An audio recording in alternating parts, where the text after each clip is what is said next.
Do you want any, during the teaching portion, more lighting on stage? It's up to them. That's totally up to you. Yeah. However you want to do it. Why don't we just, in case, Sure. you know, the That music sounds good. That sounds good.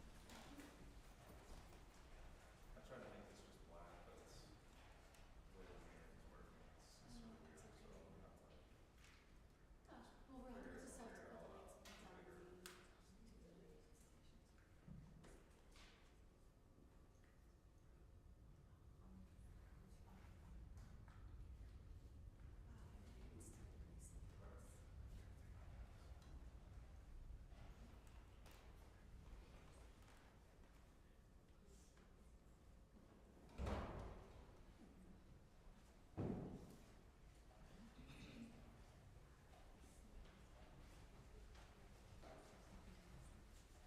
Well, good afternoon, everybody.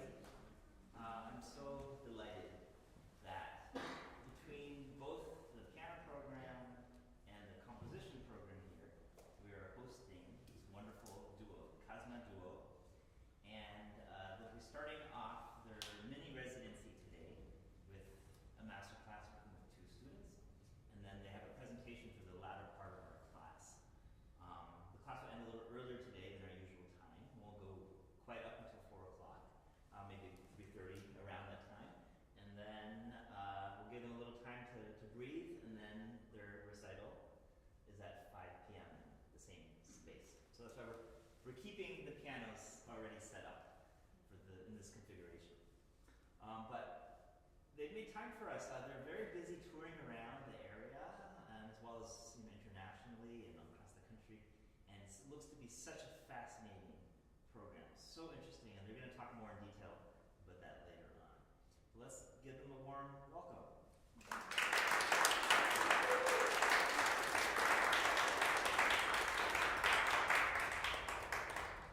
And we have 2 performers for this afternoon, so why don't the performers go ahead and introduce your repertoire to the audience.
variations and cycling between all the different styles, right?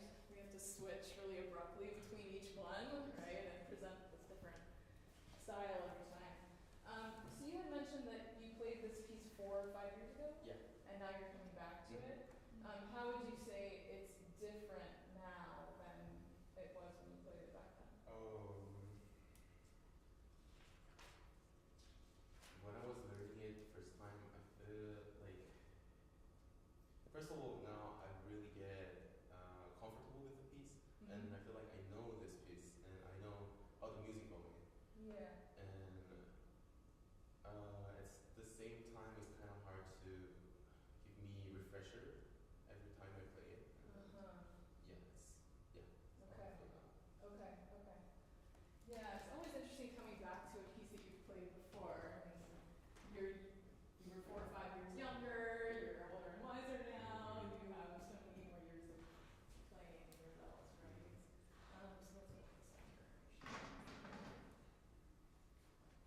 I think sometimes too, you know, when we come back to a piece that we played before, we can bring back with us old, I don't want to say habits, but just old instincts, right? And sometimes we can't sort of get over that hump.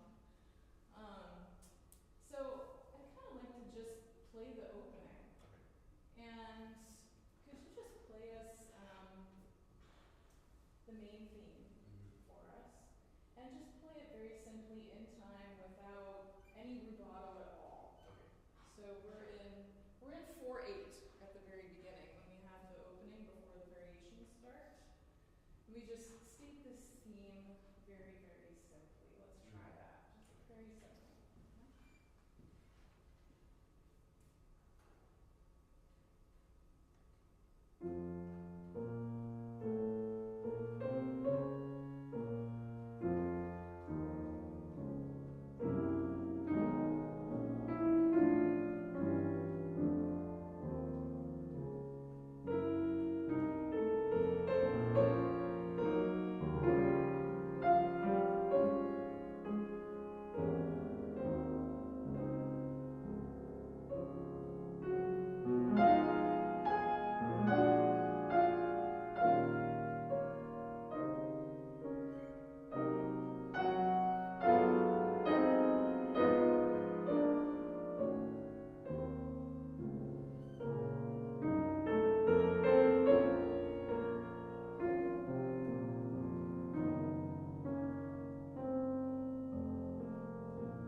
How'd that feel differently than the performance? A bit more organized.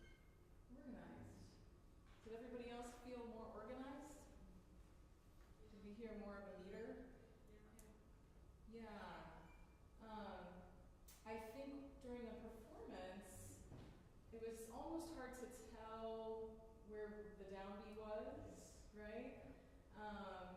We were sort of getting into the emotions of it all, and you were feeling very deeply and passionate about this piece. You can tell that you really care about it.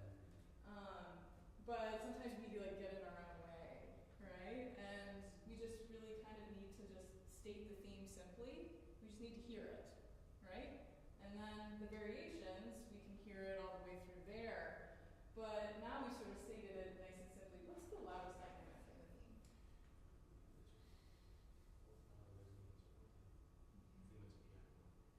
So written mezzo piano, but we do have some crescendo from it. Yeah. So how loud do you want to be, like in these spots here? So the loudest written dynamic is mezzo piano, but we have a couple of crescendos from the mezzo pianos. So how loud roughly do you want to be at the peak? I'd say less than mezzo forte, but mezzo piano. Okay. So how does that change when you start at pianissimo? Even less than pianissimo. Yeah, you might think about that dynamic spectrum a little bit more, right? Think, okay, I'm just stating the theme as simply as I can here. We just need to hear everything clearly. And this is the loudest. This is the pianissimo, and then where's that going to sit? Right? We still want to be able to hear it nice and clearly at the front, but we want to make sure we're making a difference between here and these spots. Right? That's quite a lot, actually, from a dynamic. Okay. So with that in mind, let's see how we want to treat this now and where we go here. Okay. So we're trying not to go above a mezzo forte, and we're starting at pianissimo. So just giving everybody an idea of what we're aiming for here.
That was gorgeous, right?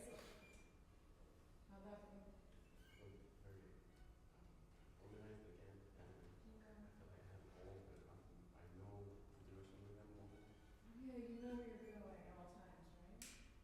So I would encourage you to maybe take each variation Yeah. and maybe think about it the same way. Mm-hmm. Organize it a little bit Mhm. more, dynamically, rhythmically, Mm-hmm. whatever.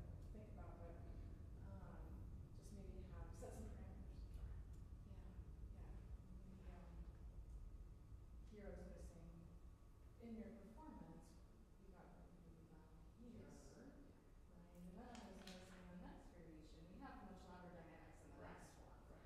So think about how it relates to each variation as you go as well. Not only thinking within the variation itself, but how does this moment relate to this moment in the next one, relate to pianissimo. We start here, et cetera, et cetera.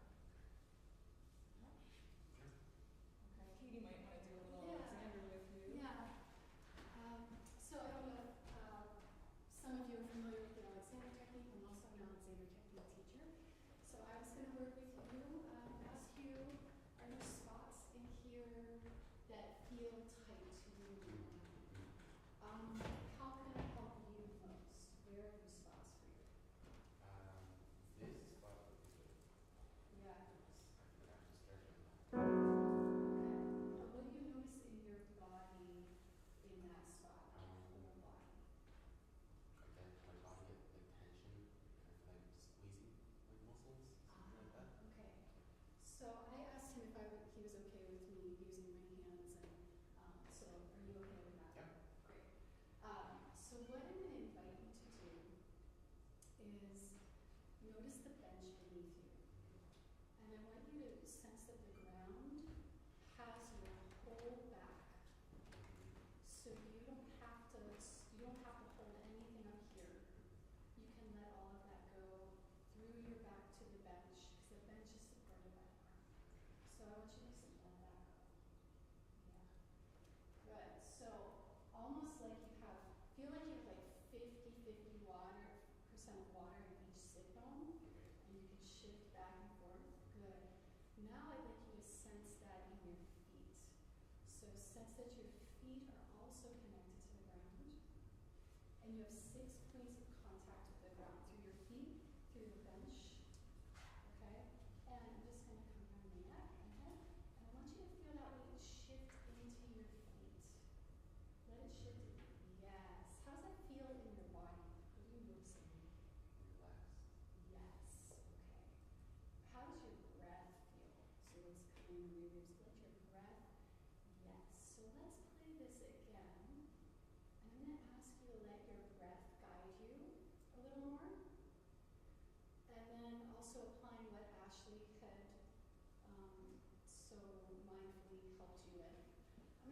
you to see if you can just let the bench support you. And guess what? This is a really big instrument, and we get support through it too. So actually, I mean, if you want, you can just like put your hand here and let the weight shift. Feel how weight shifts into there. Yes. And you were doing a beautiful job at many parts of the piece. I was watching you. But I think if you can think of the support from lower and not feel like you have to grip here.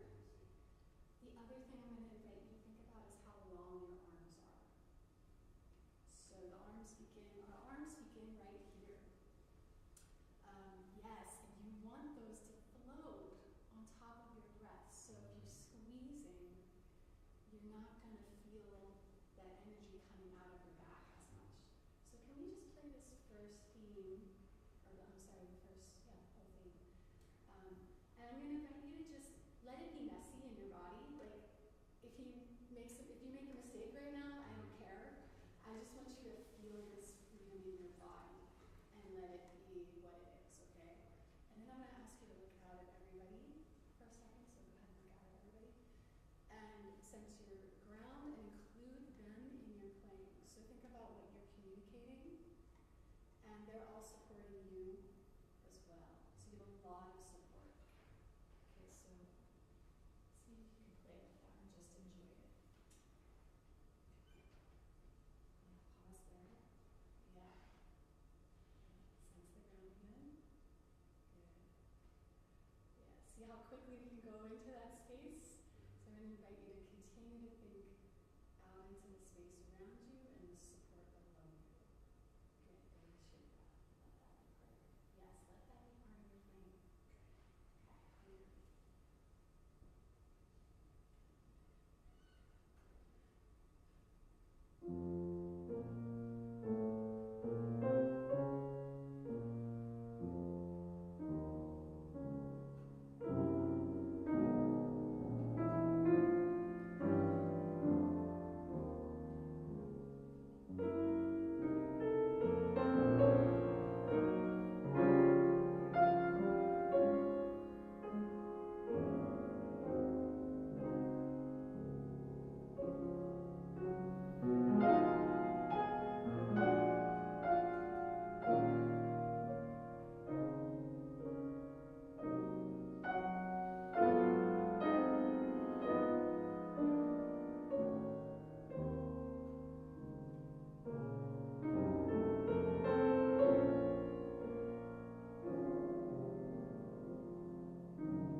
How did that feel? What did you notice? I feel like it gets easy to control the dynamics, especially piano smaller dynamics, and it's really easy to legato between the notes, and also my motion is easy to connect the like jumping motions or some like such as the stretch part. Really, that part I get Yeah, easy. wonderful, wonderful.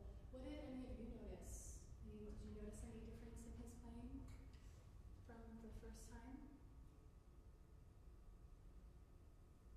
The incorporation of the breath creates some fluidity and it's a little bit more just natural ebb and flow. Yeah. I also felt like he was more of his authentic self. Like, it felt like when I first watched you perform, you were emoting a lot in your face. But I wanted to see it more in the body and just be you, right? There's no need to get in the way of ourselves that way. Because that can get in the way, that emotion, that emoting, we then get tight and we feel like we're trying to do something, but when you just let it be and get out of your way, all that stuff gets a little easier. Do we have time, Winston? It's 2:30, Okay. so All right. probably not too All much. right. Thank you so much. Thanks very much. It's lovely.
we perform it this year Yeah.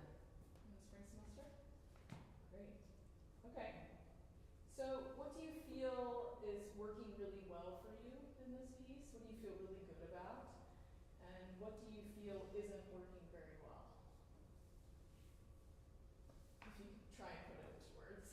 Specifically, I'm trying to express all the diamond marking and Yes. the tempo change. Yes. She was the keyword. Yeah. It's challenging. It's very challenging. Right. Also memorization. Yeah, memorization, yes, yes, of course, that's a whole battle in and of itself. Yeah, so maybe some of you have played this piece before, but there's this constant push and pull going the whole time. So we feel this sense of stability and instability, not only with tempo and dynamic, right? But it's also harmonically. We feel pretty unstable through the whole thing, right?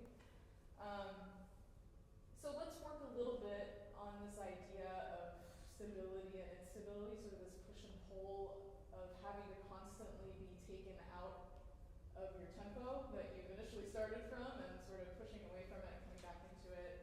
And that, would that help? Okay.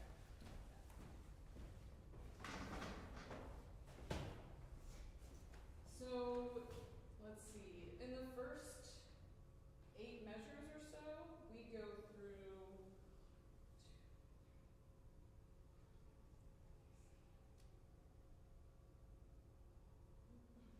7 different tempo and dynamic changes. That's just in the first 8 measures. So we have to start from somewhere where we feel like we can cello rondo right away in the second measure. So we have a first, this is in 3/4, and in the first measure, it's an incomplete measure. We have 2 beats that just start in tempo. The second measure has an accelerando. The third measure in the third beat starts a ritardando. The fourth measure in the middle of it, we have an a tempo. So all of that's happening in the first 4 measures. So let's just do just a straight play of it where we're not doing any accelerando, any of this stuff. Let's just go straight ahead. Let's just play till, yeah, just first 4 measures.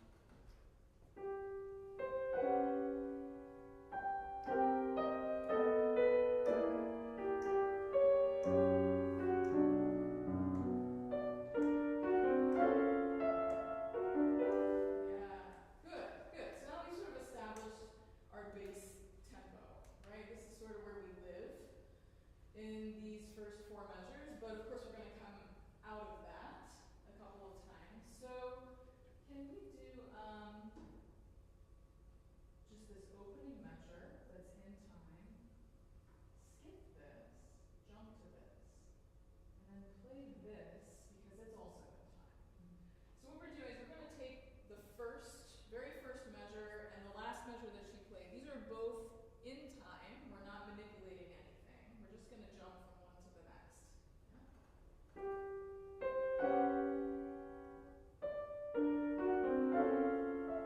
Good, okay, so that's where we want to end up, right? We want to end up back home again, right? Okay, so let's work home, accelerando.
want this to be a little bit faster than this later. Here, let's just start this. Let's just do a little bit of this. Feel how you want to feel it. I'm gonna jump to that.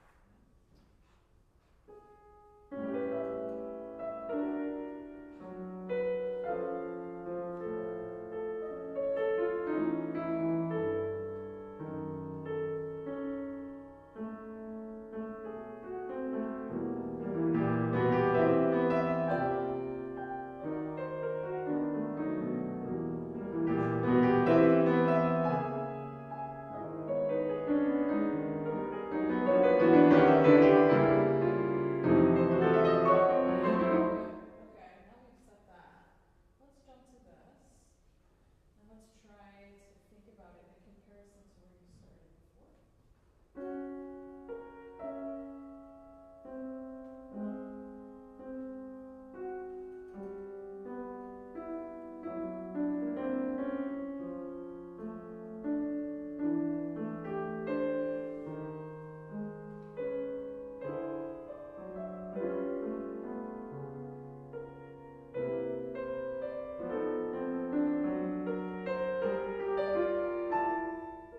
Ah, that's gorgeous. Okay, how's that feel in relation to what you just did? So A little clearer?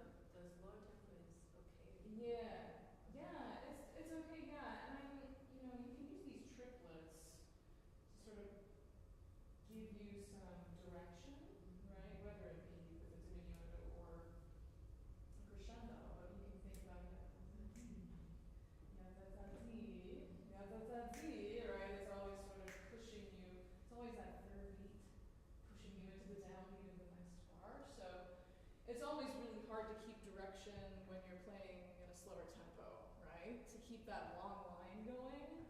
So you have to find something that can push you through all of that. Do you want to try those couple lines one more time? Just thinking about using the energy of the eighth note too, but sort of underlying all of this. But then when the triplet comes in, use it to launch you into the downbeat. Yeah?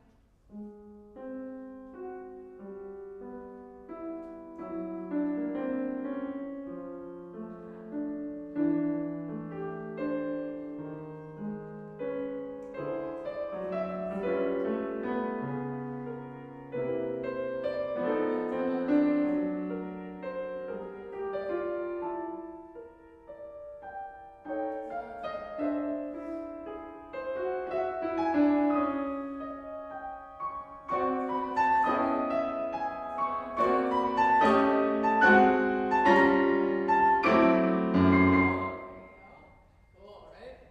Yeah. Nice. Okay, I'll stop and I'll let Katie work with you a little bit. Thank you so much. It's Thank wonderful. you. Yeah. Great. Ashley, you addressed a lot of the stuff I I'm was sure you thinking did. about. Yeah. I was sort of want to talk to you about some of the same stuff from a body standpoint. So, how do you feel? Are there any spots in here where I can help you body-wise, or where you can be tighter? When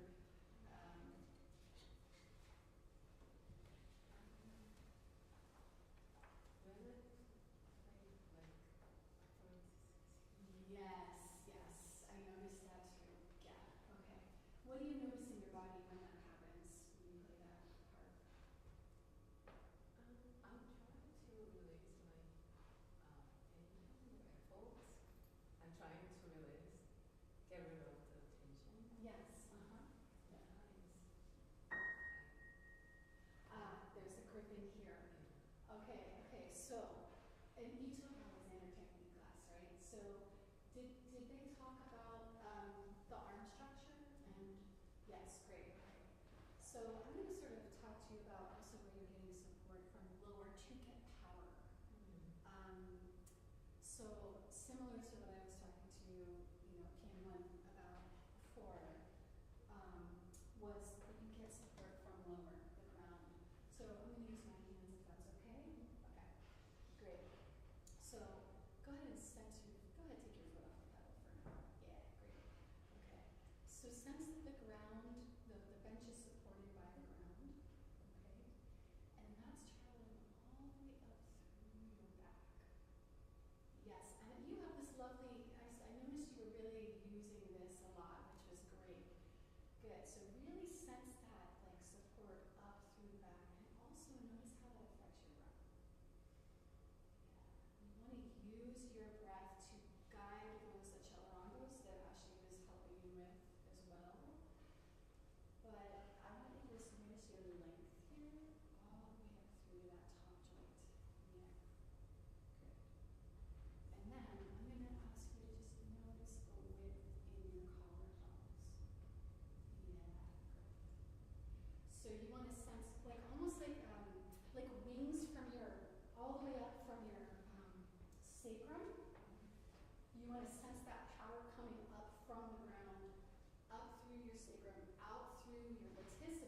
we have these big muscles in our back. Big muscle in our back, our latissimus, that actually comes under and spirals underneath your humerus here. So you really want to feel the width there, so your width. And that's how you can get power when you're playing, is really sensing your whole self from the ground up. Okay? Then go ahead and take your foot off the pedal one more time. Yeah. It's so visual, I know. So now you're going to sense this all the way up to your back and let that shift into your feet again. Yeah, beautiful.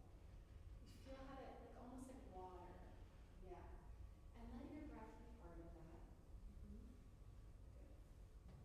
And then notice those big latissimus muscles giving you some width across the front. Yeah. Good. And notice the depth of your skull. Good. So now, I'm going to ask you again, like I want you to think of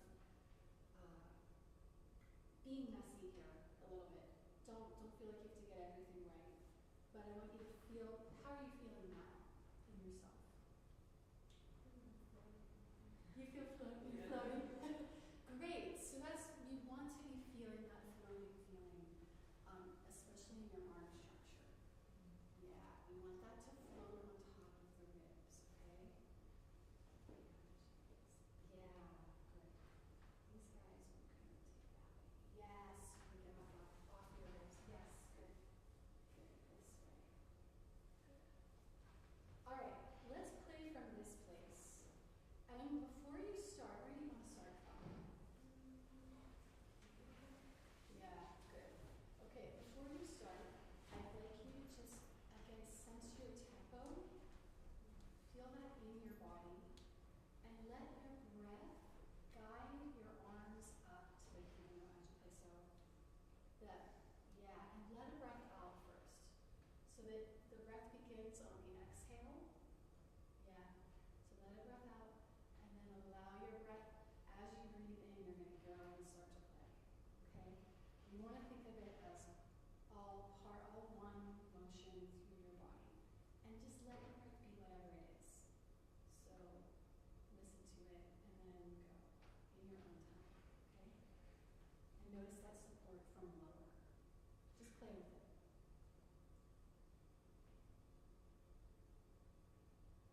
Yeah, come on back. Let's go back.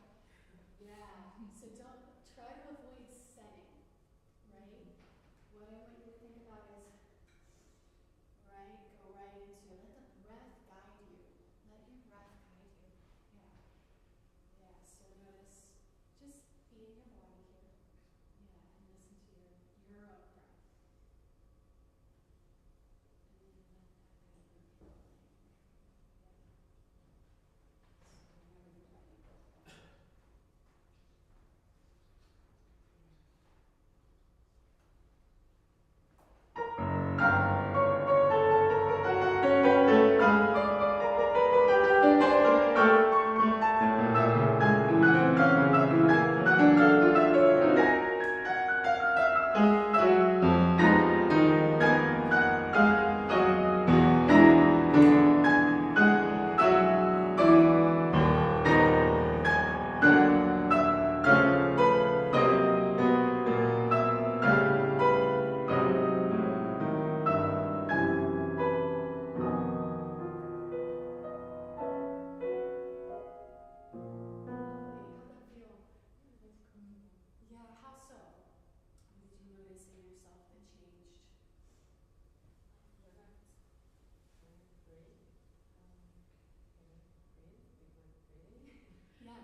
Letting it be.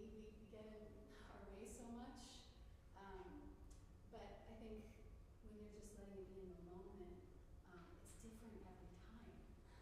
which makes it more exciting. Yeah. We can't like predetermine what's going to happen, you know, but it gives you that extra support. Yeah. Yeah. Cool. Great. Thank you.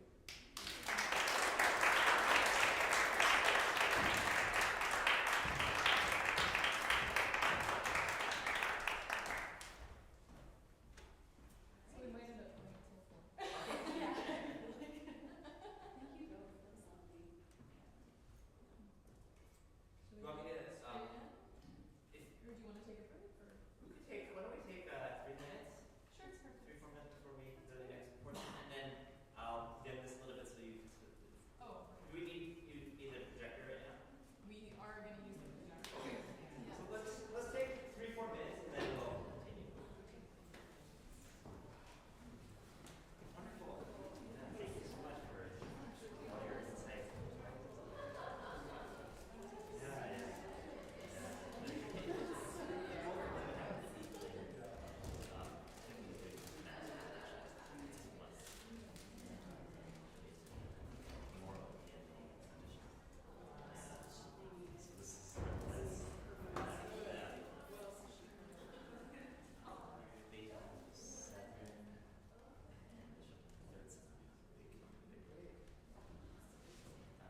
do something that was really meaningful to us because our 10th anniversary as a duo was back in 2022. So we wanted sort of like a bigger project. We decided to do some commissioning of 7 different composers that are all friends of ours that we've met along the way in our careers, people that we love and admire. And we also wanted to make this project interdisciplinary. So we brought Chris in to the mix. Katie and Chris are married. This is a beautiful musical and artistic couple here. So we've been wanting to collaborate with Chris for a long time. Chris is a visual artist, and so he has supplied videos that go along with all of the 7 commissioned pieces that are on our program. You're going to hear 6 pieces today? Yes. Yeah, so not everything that we've commissioned is on this program today, but you'll hear the majority of it. But just to give you a little idea of how this sort of all started and how we started, a little bit of background about ourselves. So I'm Ashley, this is Katie. We met as undergraduates back in 2000. We went to Bucknell University together, which is a liberal arts school in Pennsylvania. We're both from Pennsylvania. When we first met, we became instant friends. We've been best friends for 25 years now. Keep your friends, work with them. Yes, it's a beautiful thing when you can keep going 25 years later. So we met in 2000. We played together as undergraduates on our recitals and things. We played duets together. Have always been collaborating. But then after we graduated, we just sort of went on living our lives for a while, and we started as a duo officially in 2012. We decided that we wanted to make our mission the performance and recording of works by living composers. So that's what we've been focusing on for the last 13 years. Let's see, what can I tell you? Our name is Khasma, and it comes from a hike out in Colorado, the Chasm Lake hike out in Rocky Mountain National Park. Anybody been to Rocky Mountain? We've got 1, 2. Cool, yes. It's a fabulous place. If you get a chance to go out and hike in the Rockies, do it. It will change your life. So we both went on this hike, actually separately. We haven't ever done it together. It's a goal to do it together at some point. But so this Chasm Lake it sits at the bottom of, or not the bottom, but about halfway up a 14er called Long's Peak. 14ers are mountains that sit at an altitude of over 14,000 feet. This lake sits about 12,000 and change feet, so it's a hard hike, about 10 miles long total. But you can see it's a beautiful spot. This is me here with my husband, James Romig. He's also a composer, and he's written one of the pieces on our program today that you'll hear later. And then this is Katie and Chris, little selfie there at the same lake. So we hiked this about a year apart from each other maybe, and took these photos. And later on, the piece that my husband wrote is called Chasm Reflected. So it's our namesake anniversary piece, and Chris's video is at Chasm Lake in Rocky Mountain National Park, so you'll get a good sense of what it's like up there. So we're going to take you through each piece that's on the program today. So we've got 6 pieces by 6 different composers. And when we first started this project, we asked all the composers, we gave everybody about a year or so to write the pieces. And Chris was sort of working on ideas and collaborating like on Zoom with composers, because this was during the pandemic. We were all kind of talking and staying in touch and communicating, and we wanted to have videos to go along with the pieces, but we also wanted the pieces to stand alone, and we wanted the artwork to stand alone. Chris feels a little differently about this than we do. We feel like they can stand alone, but he kind of feels like feel my video needs the music, but the music can be without the video. Yeah. Like, right? I would not necessarily show the pieces without like the music with it. Yeah. I would show some of the images. I've done other pieces that use like some of the same visual techniques, but in this particular instance, you know, I kind of like need the music. Right. Yeah. And we haven't performed these pieces without video yet. That's probably coming maybe next year, but yeah. So we'll take you through a little bit of each piece, just tell you a little bit about it, and play you a little bit of the video that goes along with each piece, so you get a sense of how that goes together as well. So. Yeah, so the first piece on our program is Trekking by Meredith Monk.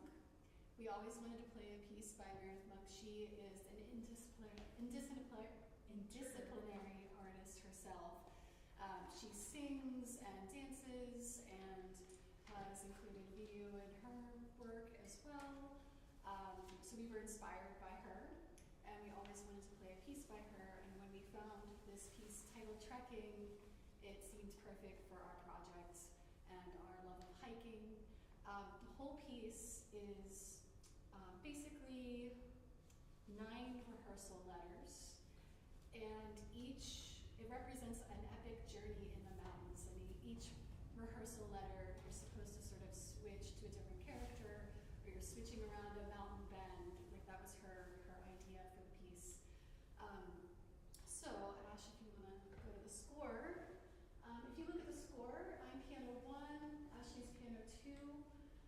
So piano 1 is sort of the trekking part where I'm keeping it stable. Like, you know, I'm keeping the pulse the whole time. And then the piano 2 sort of interjects with the melodic material and is sort of on offset beats a lot. You can see the, you know, double dotted notes in there, and then also the 16th notes and, you know, all the dotted notes. So it works. She's coming in on the syncopated part of the beat. So that's something to listen to tonight when you come hear the piece.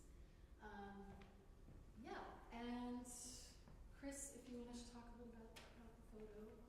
Chris has, yeah, you talk about your process a little bit. Sure. Well, this is like the video section ends here. That just happens to be Capitol Reef National Park in Utah. But with trekking, I took a little bit of, you know, I don't know if you want to, might as well watch this for a second.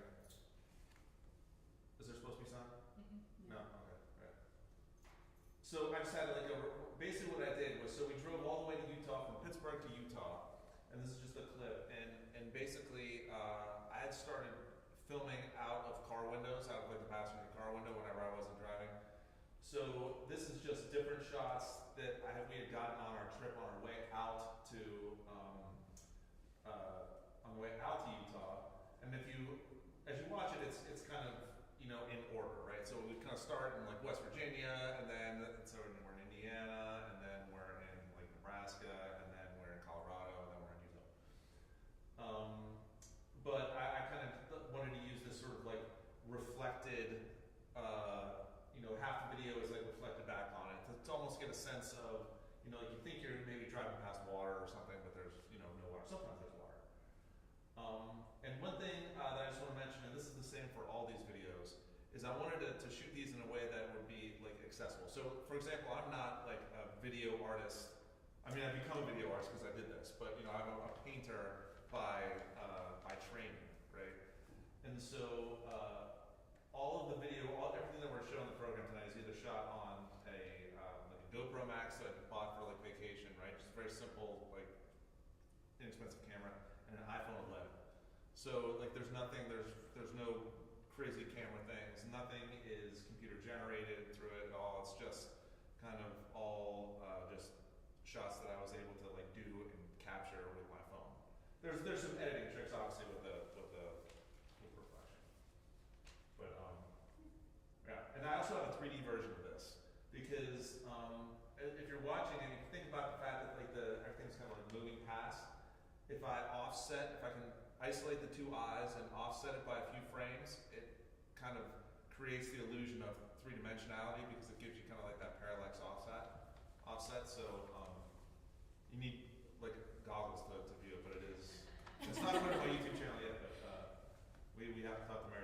Meredith Monk is the one person that I did not talk to for the video, Yeah, right? So we yeah. didn't meet her. It wasn't a commissioned piece. It was an existing piece. Yeah, So I just made the video to go along with her work. Okay. The next piece we have in the program is by Kyung-mi Choi, who I'm sure all of you know here at Roosevelt University. The piece is called See Through, and Kyung-mi, as you know, is also an amazing artist and animator and organist and has many, many talents. So I think it was interesting for Chris and her to collaborate and talk about the video as well. But See Through is based on a phenomenon of light coming through and reflecting objects in different ways, depending on the brightness. This piece has 5 sections to it, and the first one is a little slower, more gentle. The second is still delicate, but gets a little livelier and more active. And the third comes back and it's a little calmer and serene. The fourth is very intense. There's a lot of really intense polyrhythms that Ashley and I are playing. And the fifth returns back to sort of a lighter, more delicate feel where it's seeing through all of the elements of the piece of See Through. The See Through title also comes from that, looking through like a window or light coming through the window reflecting. So musically and visually. So if you go to the score, you can see in piano 1, in measure 14, the second system down, I have some polyrhythms there that are happening. And then Ashley has an interesting palm cluster. If you look in the measure 16 at the end of the system, just creates a certain mood at the bottom of the piano there. And then it gets more intense later, where she also has 5 to 4 against 3 against 5 happening in that measure 14, and then 3 against 5 against 4, and then 3 against 2 essentially in that last piece. So there's a lot of that happening. You get these almost like creation, like monster-like feels of the lines happening. Yeah, so if you want to check out some of the video. Oh, actually, this is Chris's setup for the video, so you get to see his. Yeah, don't mind my messy studio. This is just Gibby and I have a duplex, and half the house we live in and half of it is studio space for us. So my studio's are upstairs bedroom. So I basically created a little tableau of 2-sided mirrors, right? And I was just kind of as I was filming, I was moving lights around, kind of past the sort of imagine a time lapse of light going through a room, but going quicker. So I was moving the light across. I was changing light levels so that certain faces would be see-through, then reflective in turn. Yeah. This is a little bit of the video. I think this is so this is 3 seconds, yeah. I also was trying to mess around with color and moving things backwards. So this is just kind of a clip where it kind of goes through a couple of the different sections there. And as Katie said, Kyung-mi is an accomplished visual artist as well, and has sort of made videos and animations for her own pieces. So I really appreciate the fact that we talked over Zoom about this, but then she gave me as much latitude as I needed to come up with what I wanted to. She trusted me as a visual artist, which I really appreciate, and just kind of although I would share with the composers where I was going, it was really great because in most cases they just said, yeah, just kind of do what you want to do, and I'll go with it. So I'm happy that she let me that latitude. We're very grateful for the piece that you wrote us to. We love it. It's one of our favorites. So. And what, can I say one more thing about our piece? It's a little tricky. We're sort of looking behind the curtain a little bit, because when you look at the video, a lot of times you come into it cold, and I want you to not sort of understand the scale of what you're looking at, right? So there you see that it's just a little, like a 3x3 box that's sitting on a table, but hoping that people kind of just try to forget that you saw that, right? And when you see the video, just think that you don't know what scale any of this stuff is. That's it. The next piece on our program tonight is Vinashini by Asha Srinivasan. She's a composition professor at Lawrence University, and Ashley and Jake have been friends with her for a long time, and I've gotten to know her through this project. And she's just a wonderful person and writes awesome music. So her piece is our newest addition to trekking. She sort of joined the trekking project later. We had asked her originally in 2021 to write for us, but she couldn't write for us at that time. She had some other pieces she was working on. So we have added this to this round of concerts that we've been doing this past year. So the piece also, Vinashini means she who destroys, essentially. Vinash is to destroy, Ini is the feminine version of the word. So it was inspired by a popular Indian chant, Mahishasura Mardini Stotram. And it's a chant about a powerful yet delicate goddess who destroys the demon Mahishasura Mardini and brings about peace and creation from destruction. So destruction in Indian culture is also, not as negative as it is in Western culture. So it's very cyclical in meaning, almost like yin and yang, and it balances out, thinking about, balancing of opposites. So if you destroy something, something is created from it. This piece was based off of, it's five chants, five Vedic chants. And in Vedic chanting, there's 3 pitches. There's the main tone, the Anudatta, which is G in this piece. The Udatta, which is the main recitation tone, and that's A. A is the main recitation tone. G is the tone that's lower, and then B flat is higher. So those are the 3 tones that we're using throughout the piece. And so the Vedic chanting, she really wanted to incorporate that into the piece because it has this sort of trance-like quality.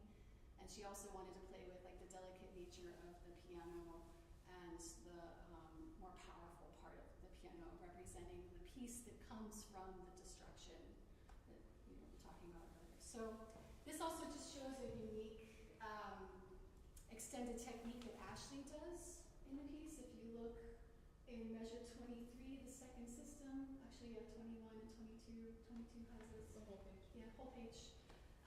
There are octave harmonics and finger mutes, so she's reaching into the piano and playing on the strings to get an octave harmonic on the string. So listen for that tonight. And this is an image of the goddess destroying the demon. It's a little gruesome, but that's the point, I guess. Yeah. And this is an image of the video, so Chris can tell you a little bit about that process. Yeah, so with the video, again, what I talked to Asha about is sort of like a movement from like darkness to light. So that's something like the kind of dynamic that you're going to see. And I used something that I did with the Kyungmi's video where I like to do things slow motion and backwards. So if you see, notice like kind of the smoke right here is kind of like going back into this vessel. And as far as the vessel is concerned, you can think at different points of the video as the vessel can be the demon, the vessel can be the goddess.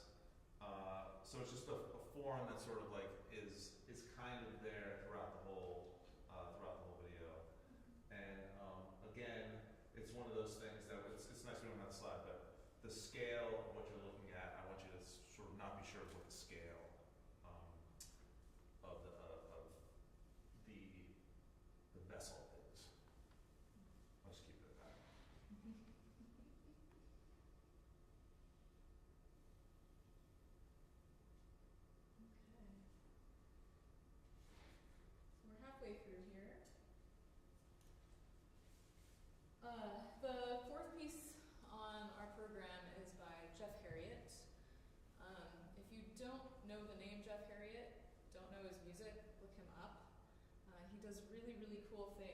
involved in different like prog heavy metal bands, and he sings, and he also writes soundtracks for films. Vince Vaughn is in a lot of them for some reason. He's just got his hand in a lot of different things. He's a great recording engineer. You know, if you ever need an album recorded, ask Jeff. He's wonderful. Jeff's been a friend for a really long time. He teaches up at University of Wisconsin-Whitewater. He's been there for many, many, many years. And his music usually reflects the natural environment in some way, so we wanted to include Jeff specifically on this project just because we wanted sort of this nature theme sort of running through all of these pieces. Show you a little bit of the score. So this is, we have two pieces on the program that are for one piano, four hands. This is one of them. And Jeff's score is handwritten. And you can see that this is the first page. The piano one starts the piece by itself. And I don't know if you can tell from where you're sitting, but there are wavy lines with the note heads. Can everybody see the wavy lines? So Jeff was sort of playing around with different figures on the piano and realized that they were sounding like vines sort of curving and curling around a trellis, hence the title. The title is Vines Ran Up from the Ground and Coiled Along the Trellis. So he was literally trying to represent that on the score itself and in the playing. So with these wavy lines, he does have rhythms written in. You can see triplets and eighth notes and 16th notes and quarter notes. So you're still following the note values, but the wavy lines mean that you can push and pull these rhythms within. So there's a lot of rubato involved. So you can listen for that. And then Katie's part is the secondo part, the second part, and he wanted to pair all of this wavy line gesture with a series of like more stolid, stable gestures underneath. So you'll hear, you know, she's sort of being very solid down there, and I'm kind of sounding like I'm improvising above it. It's really beautiful. It's quiet most of the time, so you can use it to meditate for about 7 minutes. Just chill out. Chris, if you want to talk about a little of the video stuff. Yeah, well, I mean, with some of, is this where some of them are?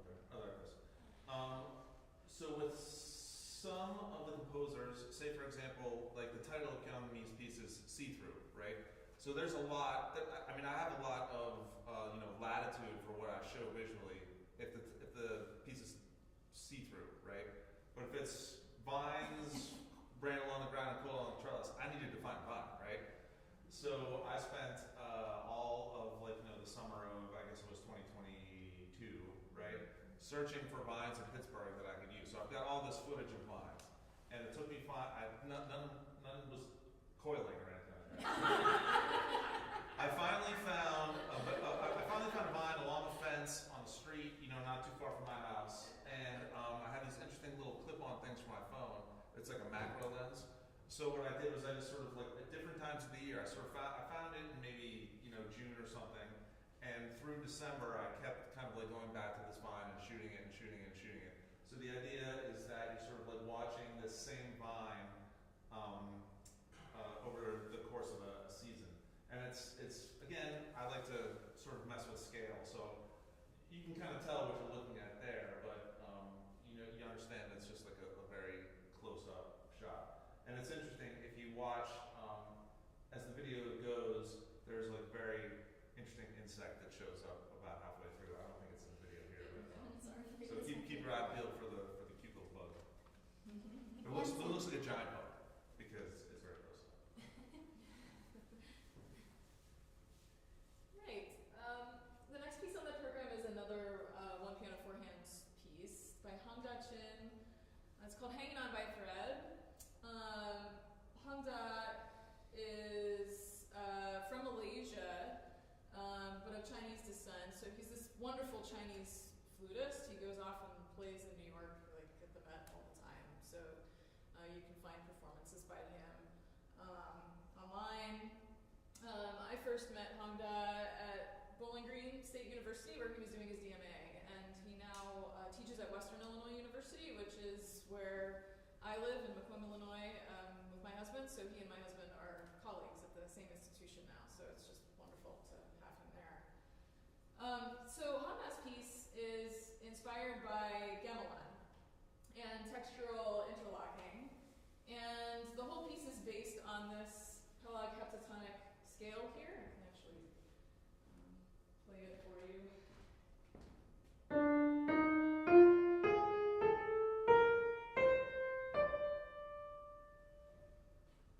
So you'll hear these pitches going through the whole piece. So of course this is all approximated to equal temperament tuning. He also was inspired by textural interlocking, which is based on, it's called kotekken. I think that's how it's pronounced. I don't know if there are any gamelan experts in here that can fix my pronunciation. It's called kotekken, and this is when you have two rhythmically opposing parts, but it's impossible for one person to play it. So you can see in his score here how rhythmically intricate everything is. Very difficult to have to play this all as one person. But yes, very fast gestures in the top primo part, and a little more stability down in the secondo part.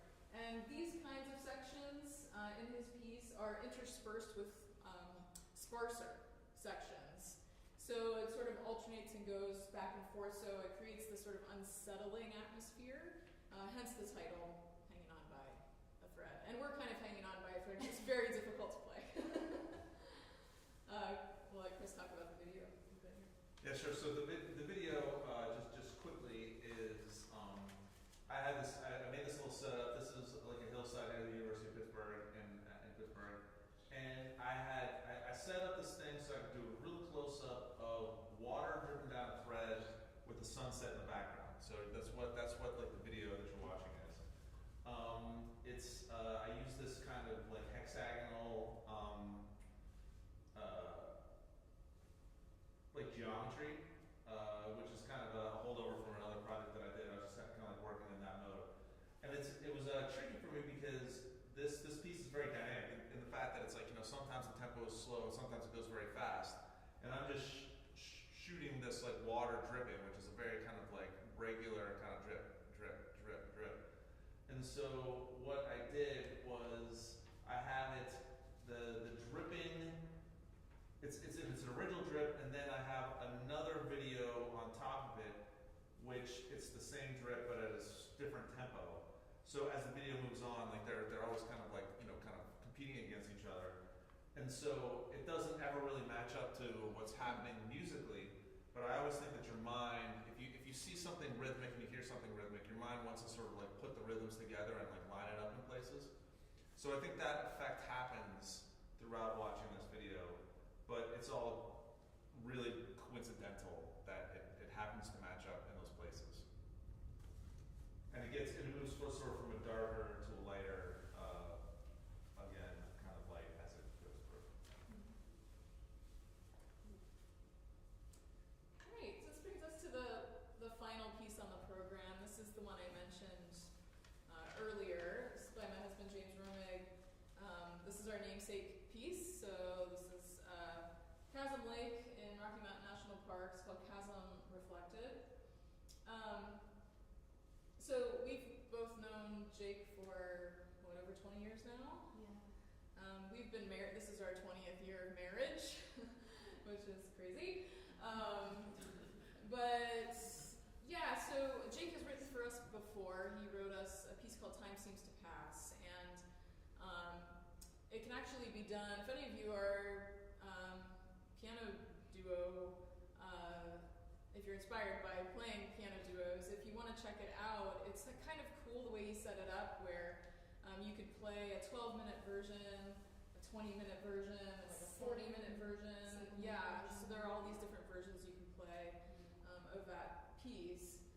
So we wanted something new by him, and since this was the composer that we've both known the longest, it was sort of the most special relationship, and so we asked him to write us a namesake piece. So reflected. This is for 2 pianos. There's a little bit of the score here. You can see that it's very rhythmic, but when you're listening to it, you're actually not going to hear any of these rhythms. It's almost going to sound like we're plucking notes out of nowhere. But it is very intricately set up. So he's basing it on certain pitches. So the piece will start out on middle C, and then pitch-wise, it just starts fanning out from there. So it goes out to major seconds on either side. So we go to B flat and D. And then it expands outward to fourths on either side. So we go to F and G. And then sixths on either side, E flat and A. So you'll hear these pitches move through. So this is the second page of the piece. And this is very early on. So you're seeing B flat and C and D. So that's the C fanning out to the major second. So there's all 3 of those pitches happening at once. And then you can see that G is starting to creep in. So we're getting a little bit of that already on the second page. So you can kind of just listen for new pitches coming in as we make our way through this piece. You want to talk a little about your video? Yeah, well, this video is the first of all the videos we made, and I'm pretty sure I shot this. I'm pretty sure we hiked up on Jake's like 50th birthday. I think that's the day that we were going up there. And so we hiked up here, and I brought my 360 camera, which I had had for about 4 days at this point. And it's a pretty popular hike. We hiked up to the top, and there's maybe 3-4 dozen people kind of walking around up there. And I tried to find a place that I could sort of hide my camera in a nook, so I'm not getting all the people sort of walking around. An interesting thing about the 360 camera. Now, if anyone's heard of this thing called TalkTick or something like that, I forget. But so you see the videos where people are using the same camera, and a lot of times it's skiers, people on motorcycles. It's used a lot, action camera stuff. And I was trying to use it for a much kind of slower idea. And what you can do is you can take the horizon line and sort of wrap it both ways, right? And that's what I want to do. You can kind of just squeeze this as far as it goes. You get this sort of sense where the water is above the sky, so the camera is sitting in the water here, and then it just slowly over the course of the 12 and a half minutes sort of unbends itself and rewraps itself around so that the sky kind of covers the water, and you get this little Prince planet thing happening. So I really just like the idea that it just sort of is a very slow, almost very incremental, almost unnoticeable change as the video goes on. It's a very beautiful and surreal scene. And again, that sense of scale and not really understanding how big what you're looking at is, right? So for example, rocks that are 10 feet away look like they could be the same size as the 14,000 foot mountain that's also in the distance. So that's that. And there's something really special to look out for at the end. That was very serendipitous. But Yeah, that'll just be a little surprise at the yeah, end. we'll Yeah. let you hang. That's right at the Come end. see it. Yeah, last piece right at the end of the program and the piece. So Yeah. So that's a little bit about what we're doing right now. I don't know how much time we have, but we're happy to chat and go back and forth a little bit if you have any questions or anything. We'd be happy to show you some scores if you're interested in looking at more notation, anything like that. How we doing on time? It's 3:40. Okay, Oh, good. we're okay. That's So, yeah. Does anybody have any questions about anything you've seen here or project? Go ahead. Yeah, thank you again. I'm just curious, it would be really helpful for students to know, as a duo,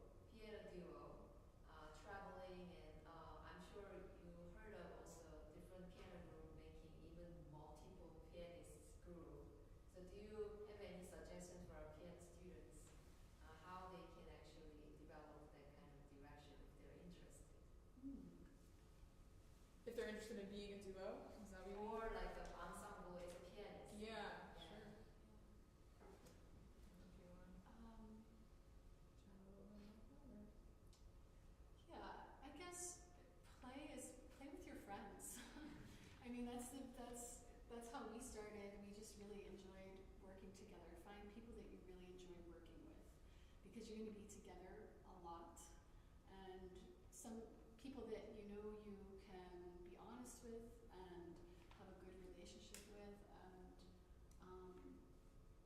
yeah, I think that's my advice, is just finding, working with people you care about and your friends. And also, I think we have an interesting way of collaborating. Ashley lives in Illinois, I live in Pittsburgh, so we have to send each other recordings often. So if you live far apart and you still want to collaborate, it is possible. That's a unique challenge that we have as a duo. So we send click track recordings. We just leave a metronome on and we do sections of the piece, and at different tempos too. We'll start slower if we have to and then build up. And over time we just rehearse with those, and then we get together for sort of a marathon rehearsal week and prepare the pieces that way. Let them settle, and then we come back to perform again maybe a couple months later, and leave ourselves a couple days before to rehearse the pieces. So it is doable.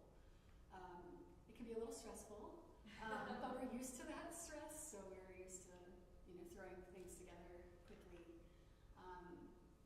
Yeah, there's another, Amy Williams and Bagayo. You might know the Bagayo-Williams duo. Yeah. So, yeah, Amy lives in Pittsburgh, and Yeah, Helena's in Europe somewhere. Finland, maybe? Finland. But yeah, they're in different countries, so that's a whole other thing. But I'm sure they do something similar to what we do, and it is a little scary not having your duo partner in the same town as you, but it can definitely be done. I would also say, in addition to what Katie said, is that definitely find your friends and find your people that you want to keep working with.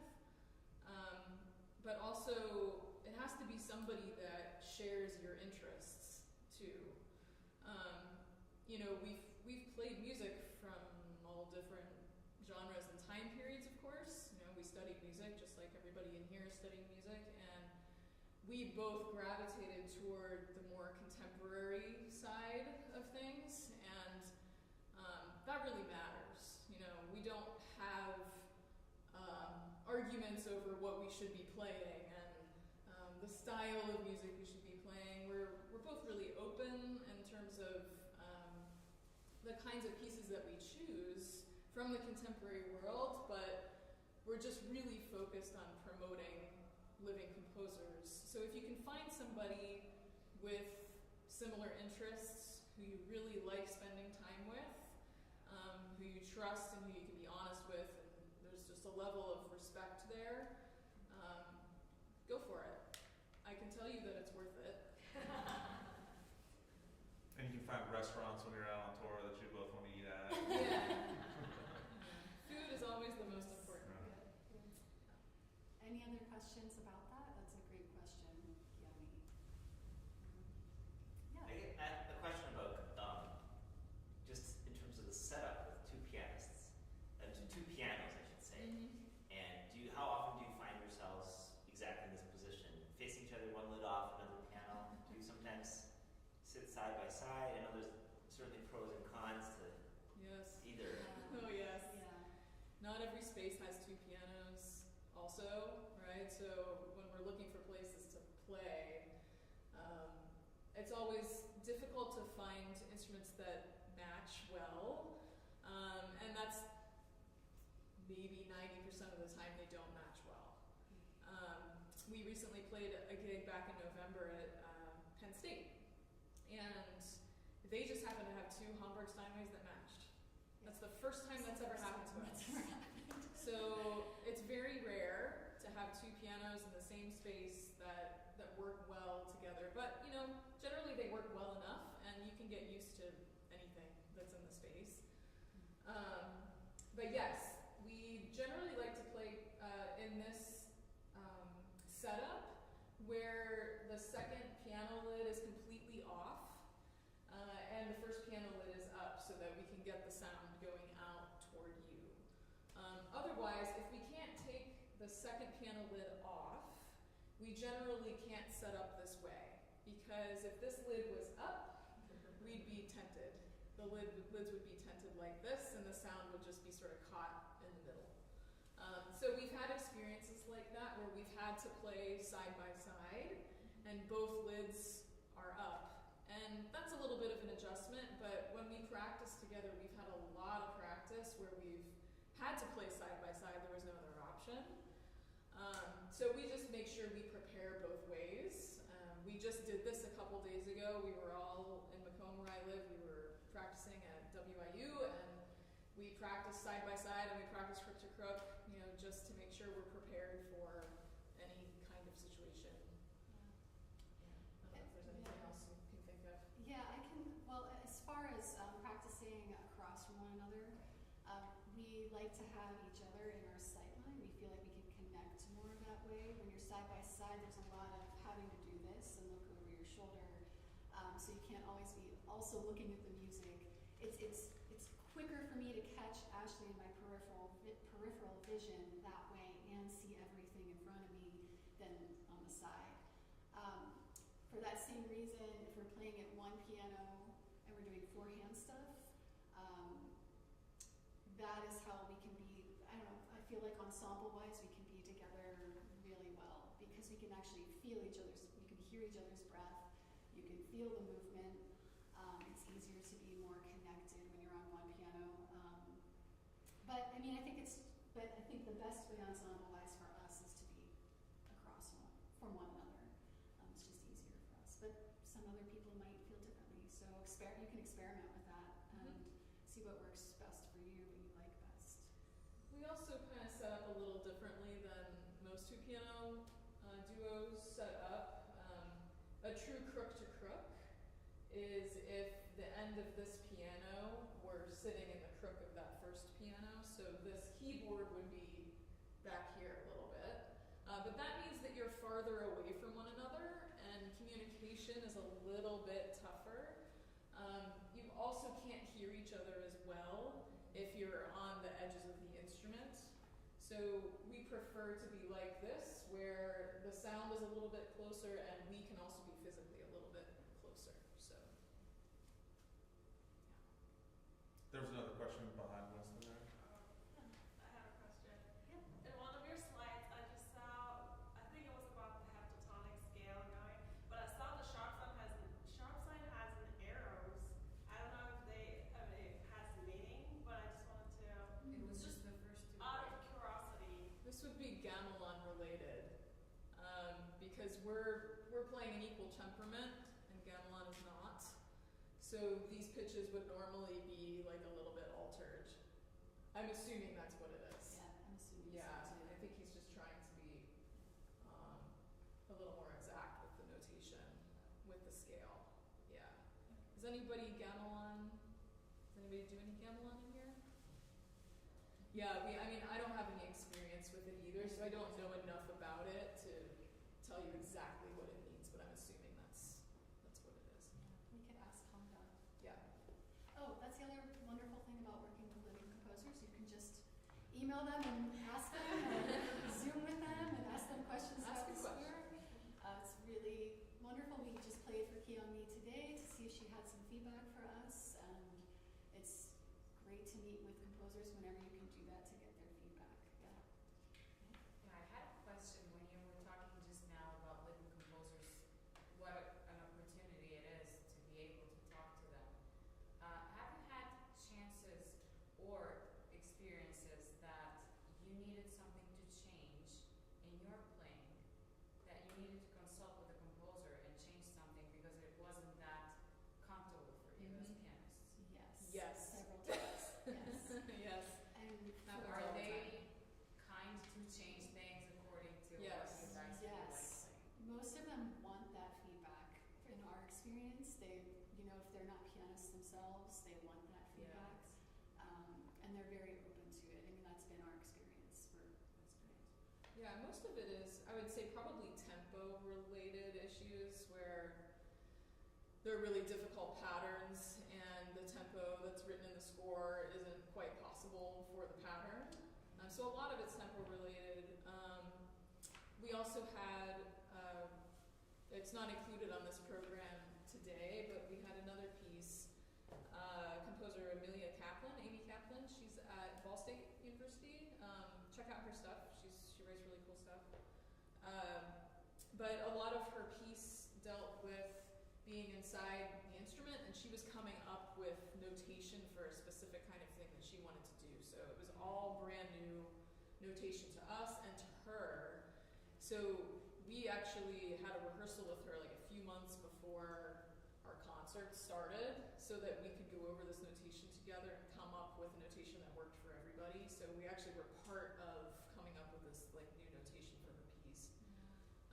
So yeah, some composers really love to collaborate that way. Some, kind of say, okay, here's the piece, this is what I've written, and I've given you everything I can give you, and I just want to see what your interpretation is, and we like that too, and that's cool too. But the nice thing is that we can always ask a question if we need to. Yeah, I don't know if you can. Yeah, there was another piece on the other piece that you're not going to hear tonight, Afterglow by Chris Catone, also a great composer. Check him out. He's in Pittsburgh, but he had me using mallets inside of the piano. But when he tested them out on the piano that he was using, the beams were in different places. And most Steinway Bs and Ds, which most venues have, there's a cross beam going across the middle. So I physically could not mallet in that space because it would have just hit the cross beam. So he and I he had to adjust everything lower, and we sort of worked it out. He shifted a lot of things lower on the piano, and then that felt easier. So we actually met up and worked on it together. Right. He lives like 2 blocks away from us, so away that was convenient. Yeah. That worked out.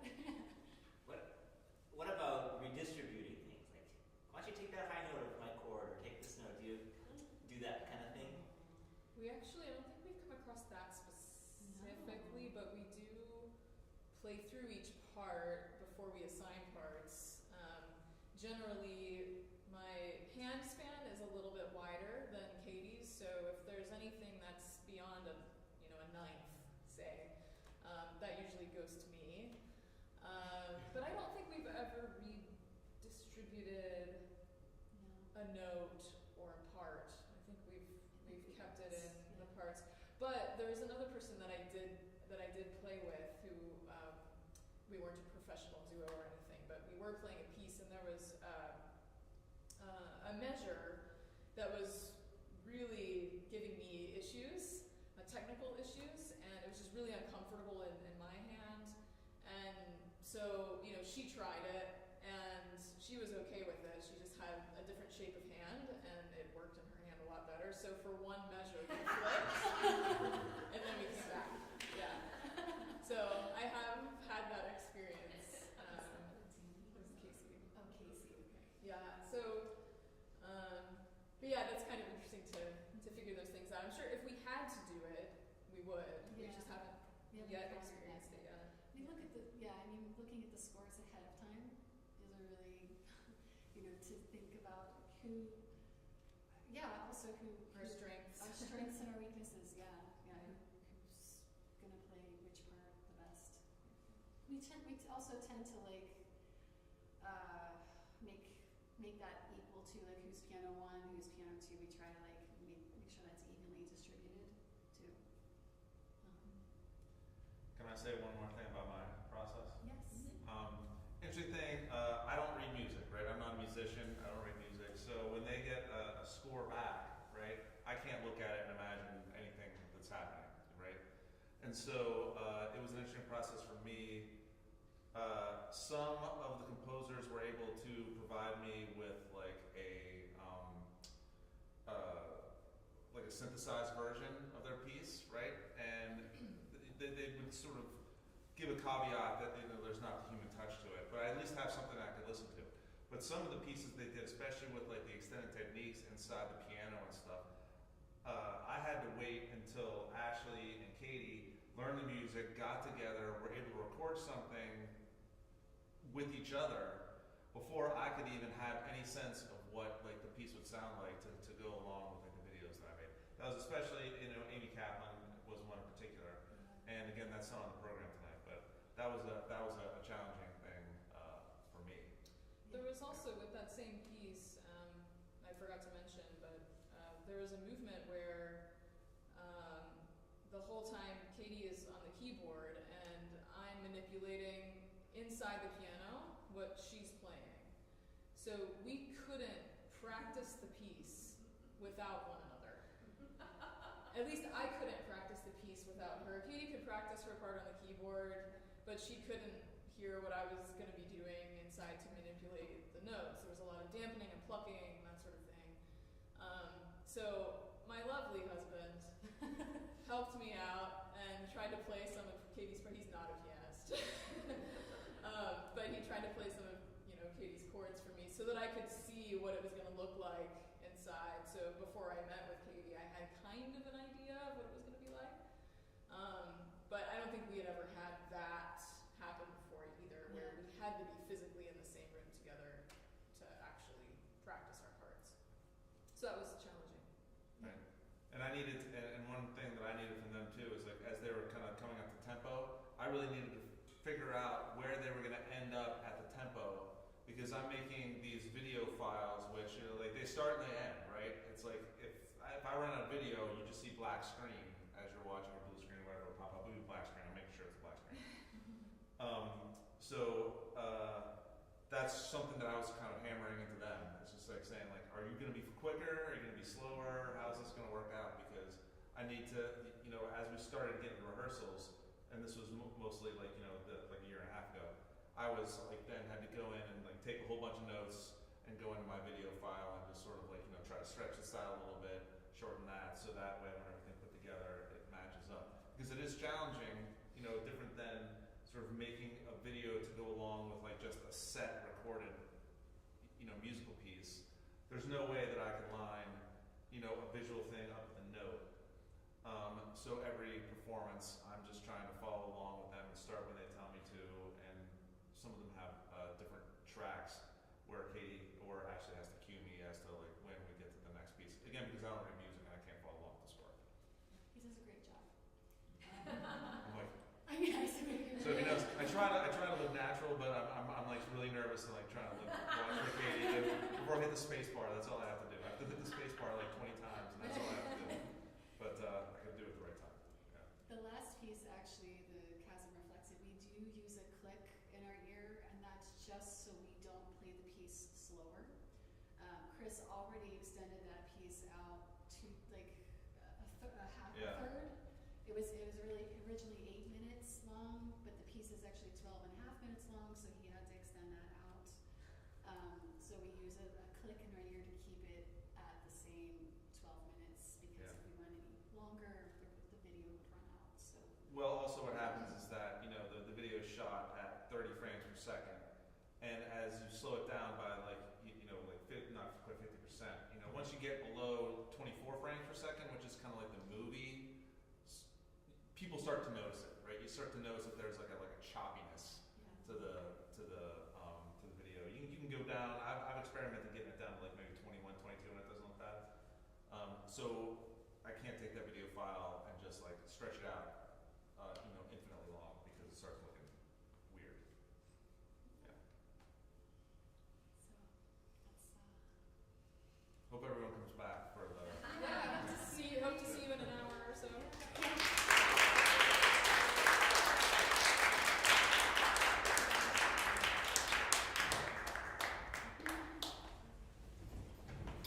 See you all at 5 o'clock.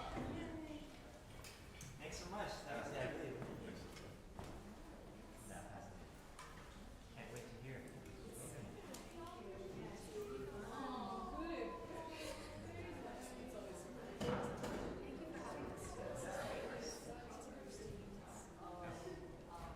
I'm curious to see like as the sun sets. Yeah, it's it's really, like it gets a little darker. It's getting it'll get darker as it's gonna be a nice sort of thing as the performance goes on. It'll get darker. We always really have some stage lights, right? You want some spots. I think right now it's like I think the lighting as it exists in here is I know, which is going to be the performance. Okay. Like I don't know if these lights are Especially since we're playing gonna our favorite palette, we really need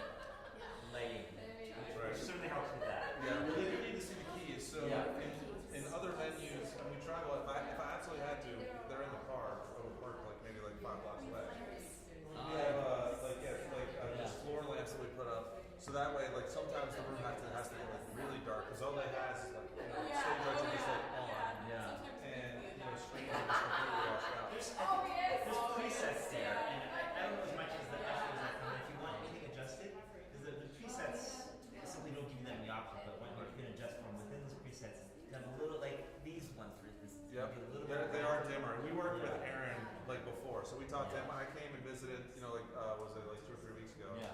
And then also today, we kind of like were playing around. So Aaron knows the settings, and he's gonna Okay. stop in before to make sure everything's the same. Yeah. Yeah.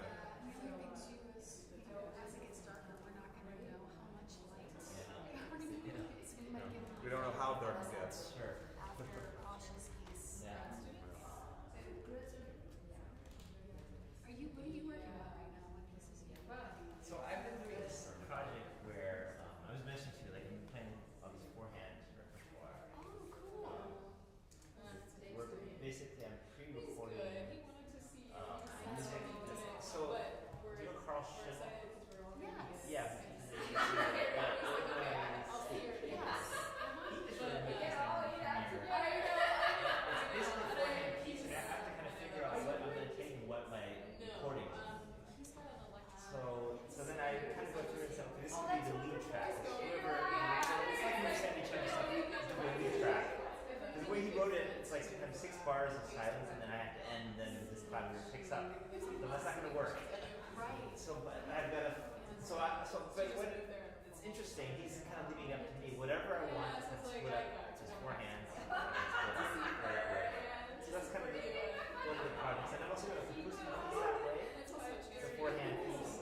And then I'm rearranging a bunch of Bach fugues, and I'm playing four hands with myself. So that's kind of my new Four project. hands with yourself, so Yeah. you're just arranging it so that like you're like So your notes this or something. particular piano